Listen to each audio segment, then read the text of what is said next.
Halo, selamat datang di channel Warisan Cakrawala TV.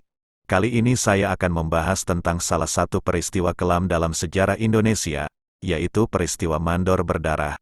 Apa sih peristiwa Mandor Berdarah itu? Bagaimana penyebab dan dampaknya?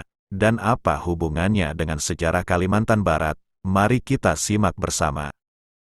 Peristiwa Mandor Berdarah adalah peristiwa pembantaian massal yang dilakukan oleh Tentara Angkatan Laut Kekaisaran Jepang, Kaigun, atau Tokeitai, terhadap rakyat Kalimantan Barat pada tanggal 28 Juni tahun 1944.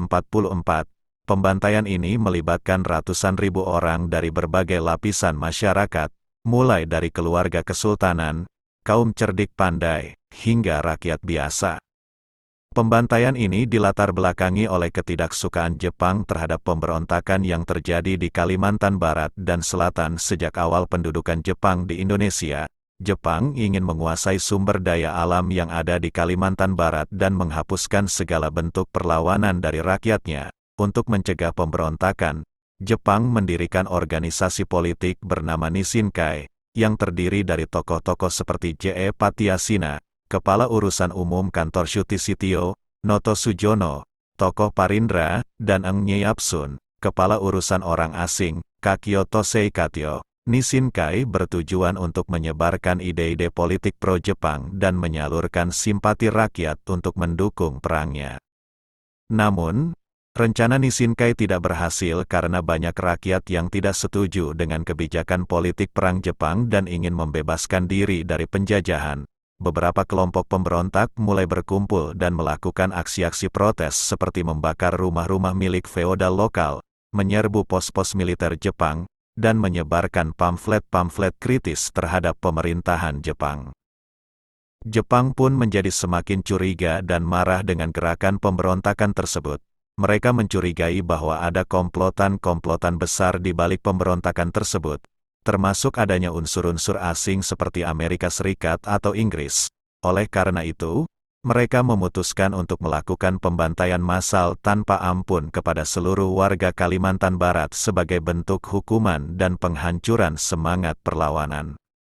Pembantaian ini dilakukan dengan cara-cara brutal dan kejam.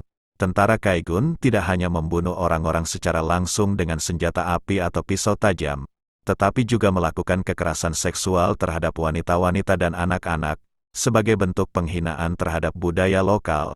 Selain itu, mereka juga membakar rumah-rumah masyarakat tanpa memberikan kesempatan kepada mereka untuk menyelamatkan barang-barang berharga atau keluarga mereka. Pembantaian ini berlangsung selama beberapa hari tanpa henti. Banyak korban jiwa yang tidak bisa diketahui secara pasti karena banyaknya mayat-mayat yang dibuang ke sungai-sungai atau dimasukkan ke dalam lubang-lubang massal. Namun, menurut perkiraan sejarawan, jumlah korban jiwa mencapai sekitar 21.000 orang, yang merupakan sekitar 10% dari populasi Kalimantan Barat saat itu. Salah satu tempat yang menjadi saksi bisu dari kekejaman Jepang adalah Taman Makam Pahlawan Mandor. Taman ini berada di Desa Mandor, Kecamatan Mandor, Kabupaten Landak, Kalimantan Barat. Di sini, terdapat 1.500 makam yang berisi jenazah-jenazah korban pembantaian. Makam-makam ini dibangun oleh pemerintah Indonesia setelah kemerdekaan, sebagai bentuk penghormatan dan pengingat akan perjuangan rakyat Kalimantan Barat melawan penjajah. Selain itu, di Taman Makam Pahlawan Mandor juga terdapat makam-makam yang tidak diketahui identitasnya, yang disebut sebagai makam tanpa nama. Makam-makam ini berisi jenazah-jenazah yang tidak bisa diidentifikasi karena kondisinya yang rusak parah atau tidak memiliki tanda pengenal. Makam-makam ini menjadi simbol dari penderitaan dan pengorbanan rakyat Kalimantan Barat yang tidak tercatat dalam sejarah. Taman Makam Pahlawan Mandor juga menjadi tempat yang kerap dikunjungi oleh para wisatawan, baik lokal maupun asing, yang ingin mengetahui lebih dalam tentang peristiwa Mandor Berdarah.